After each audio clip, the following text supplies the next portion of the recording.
again, here's what we're here to talk about, right? Windows 10 end of life. And so what's probably been the most publicized in the industry has been that October 14th of next year.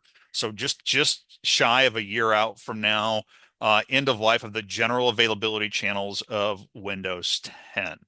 So that is going to include all of the versions listed here, so the home through all the other versions.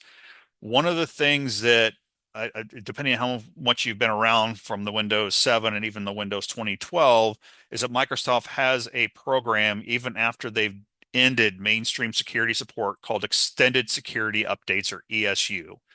So what that means is these are a subscription you can purchase uh, on an annual basis that allows you to extend the security updates for an end-of-life operating system through up to 3 years past the end of that life date on the general availability channel. So again, to be clear, general availability is going to be for most of you in the industry who have OEM installed versions that have come off the vendor or off the shelf software you've purchased, or if you've done an upgrade from 7 to Windows 10 from your M365 entitlements, you're likely going to be on the general availability channel. Microsoft does have a separate Windows 10 Enterprise channel, Enterprise LTSC version. So it's not Windows 10 Enterprise, it's Enterprise LTSC. So what's different about this version is that it is a point-in-time version that you can subscribe to. It is a purchase on top of your existing OEM license. What it does is it gives you a prescriptive set of Windows 10 Enterprise features that get security updates for a period of time. Um, what they do not get is feature updates. So any new features that come out for Windows 10 or Windows 11 in this case, it's also available for both Windows 10 and Windows 11. Also have or Windows 11 also has general availability and LTSC versions. Touch on that here in a minute. But what you can see on the LTSC version is if you are on an LTSC version, you have the capability to extend out that end of life date significantly. First, on the when the actual end of life date is, if you're on the 2021 version of the LTSC, you can go out to January 12th of 2027 before you even have to worry about ESU. One thing to note, this is a very different code base than your Windows 10 general availability, which means when you go to deploy Windows 10 Enterprise LTSC, you have to rebuild that Windows endpoint device instance or image in order to get the LTSC version. So that's one thing that needs to be clear here. This, you can't just license, upgrade, lift this. You have to actually redeploy that endpoint device to Enterprise LTSC in order to maintain that extended end life. And then again, extended security updates runs for an additional 5 years past the end of life date. So again, as you can see on 2019 LTSC for Enterprise, it expired in January of this year.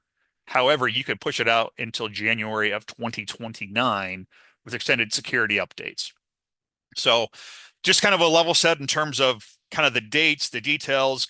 We have talked to some customers who are on Enterprise LTSC, so we make sure we touch on that as well.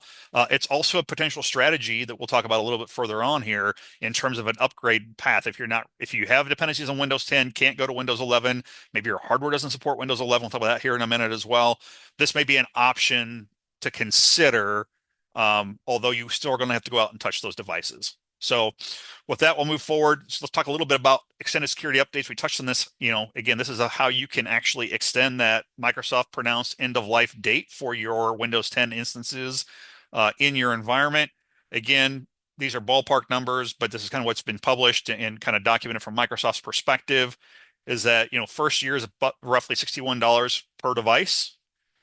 Again, it escalates up. The second year, you're at 122 per device, and the third year at 244 per device. So while you can't extend it for 3 years, you will want to understand that that cost is going to be significantly higher than likely going to the LTSC. However, you do not have to touch that device, nor do you have to rebuild it, right, and relicense that. So some pros and cons depending on where you're at in your life cycle and how long it's going to take you to complete your Windows 10 or Windows 11 or the Windows whatever transition looks like. Give you some options to extend the security date if you're not going to be ready for it come October 14th of 2025. So So I have a question in here from one of the somebody asked, do you anticipate any challenges running LTSC and also running current versions of M365? I'm not aware of anything that should be there. Again, Microsoft, this is the Microsoft supported code base, so there should be no issues with running the uh, M365 apps edition of the Office Suite products on that enterprise LTSC version. I've not heard of anything or come across anything. We can do a little more techie on that specifically. If there's further questions, we can certainly delve into that a little bit further, but I'm not aware of anything at this time that would preclude you from running current versions of the M365 suite of business apps versus the on the LTSC version of Windows 10 Enterprise, or even potentially Windows 10 Enterprise for Windows 11 Enterprise LTSC as well. So great question. Thank you. So when we're talking here about Windows 10 end of life, the other end of life date that kind of coincides with Windows 10 end of life is also the general availability channels of Office 2016 and 2019. So for anybody who had Office licenses, entitlements, perpetual, whatever, from that perspective, those also go end of life, October 14th of 2025. There is no ESU option, so just be aware of that, available on this extension of that in life date. So if you have any instances where you're still running Office 2019 or 2016, your clock is ticking. There are Office LTSC versions. There's a 2021 and a 2024, which will allow you potentially extend that. Again, that's going to be a redeployment, though, of those tools and services. In most cases, what we're going to recommend here is moving to Microsoft 365 apps. So again, that's the entitlement you get to the Microsoft Productivity App Suite based upon your M365 or O365 entitlements. That's really the versions you want to be deploying and running in your environment. And then again, really ideally deprecating those older 2016, 2019 static versions. So just something we want to raise awareness to. Again, really focus on the Windows side of this, but this a lot of times will coincide with similar end of life dates for that Office suite. If you do happen to have those, be aware of that and please be taking action on those items as well. Excuse me. So let's talk about, so why do we need to Windows upgrade to Windows 10? Like, what are the risks, right? Obviously, the first and foremost is that unless you subscribe to ESU, which again, you're going to pay for, you are now going to be vulnerable to security compromises in Windows 10 going forward after October 14th of 2025.